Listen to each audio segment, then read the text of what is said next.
Most people don't fail financially because they're lazy. They fail because they don't understand the system they're operating in. You can work full time, earn a steady income, get promotions, even avoid major mistakes, and still, after 30 or 40 years, have very little to show for it. This isn't about effort, it's about structure. Because in modern economies, income alone does not build wealth. And most people are taught to focus on income, not assets, not ownership, not leverage, just income. So they work harder, they earn more, they upgrade their lifestyle. And slowly, without realizing it, they stay in the same financial position for decades. To understand why this happens, we need to understand how money actually works. From a young age, the formula sounds simple. Study hard, get a stable job, earn a good salary, save a portion, retire comfortably. On the surface, this makes sense. Income feels like progress. The paycheck increases, the job title improves, bonuses come in. But income is temporary. The moment you stop working, income stops. Wealth is different. Wealth is ownership. Income pays bills, assets build wealth. And most people spend their entire lives focused on increasing income without ever shifting toward ownership. That's the first trap. Let's imagine someone named John. John earns $50,000 a year. He lives modestly. He rents a small apartment, drives a reliable used car. Then he gets a raise. Now he earns $70,000. He upgrades the apartment, upgrades the car, eats out more often, travels more. Nothing irresponsible, just upgrades. Then he earns $90,000. A larger home, a new car, higher monthly payments, higher expectations. On paper, John's income doubled, but his financial position barely changed. Why? Because expenses rose with income. This is called lifestyle inflation, and it's subtle. It doesn't feel reckless, it feels deserved.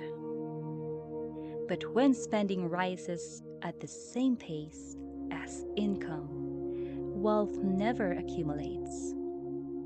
You stay in motion without moving forward.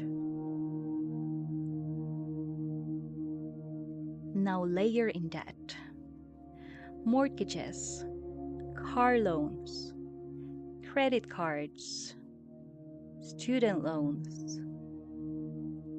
Debt is not inherently evil. In fact, it's built into the modern financial system.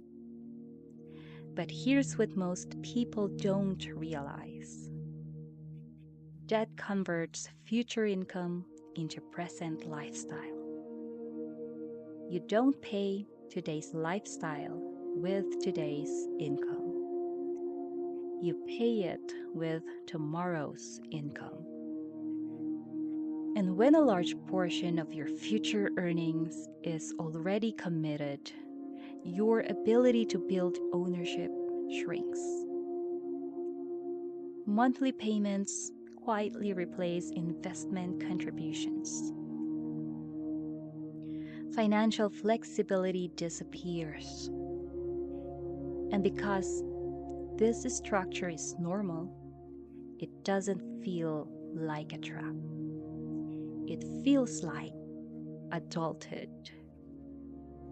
This is where most financial journeys quietly stall.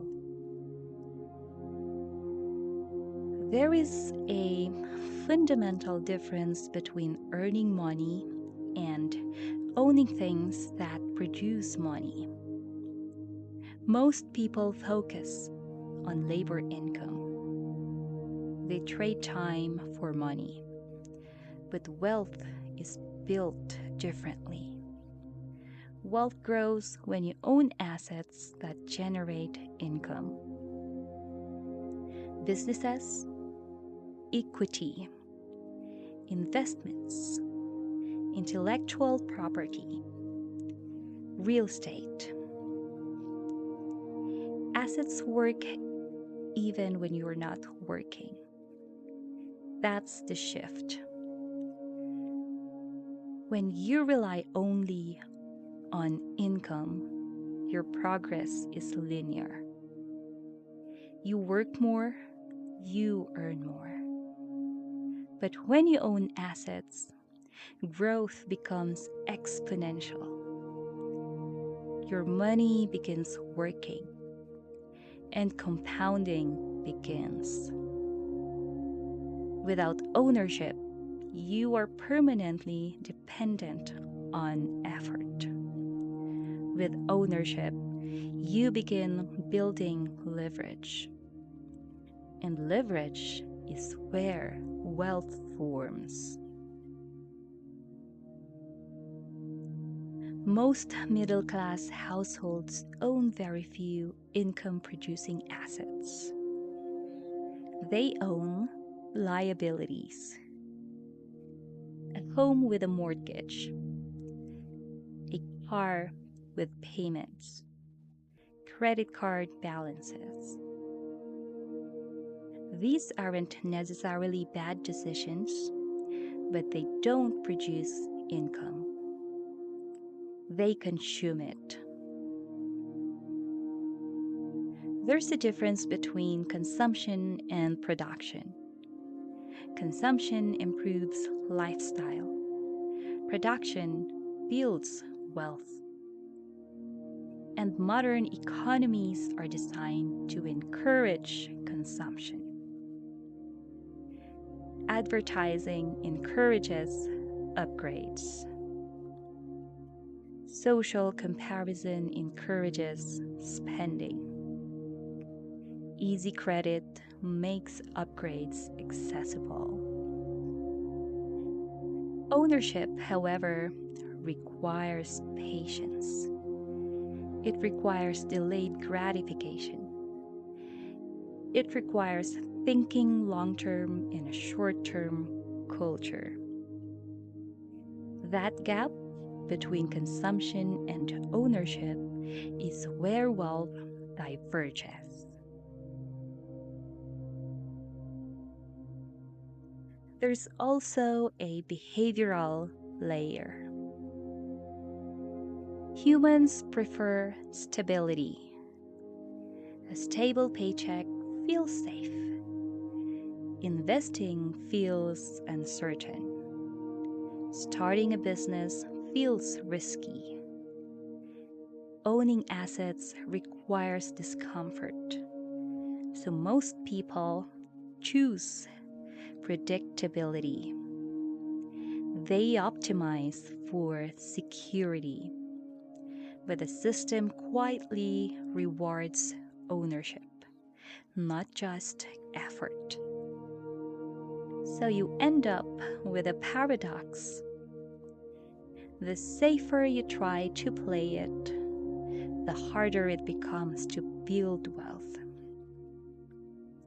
Not because you're wrong, but because the system doesn't reward only hard work. It rewards ownership. And that's a distinction rarely emphasized. Most people ask, how can I earn more? That's not the wrong question, but it's incomplete. A more powerful question is, how can I own more?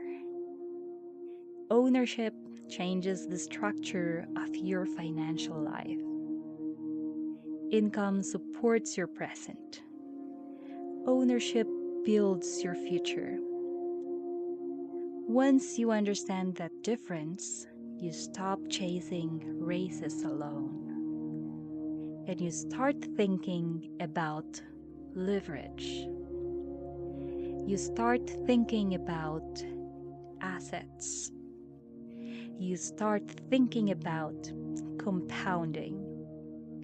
And that shift from income focus to ownership focus is where wealth begins.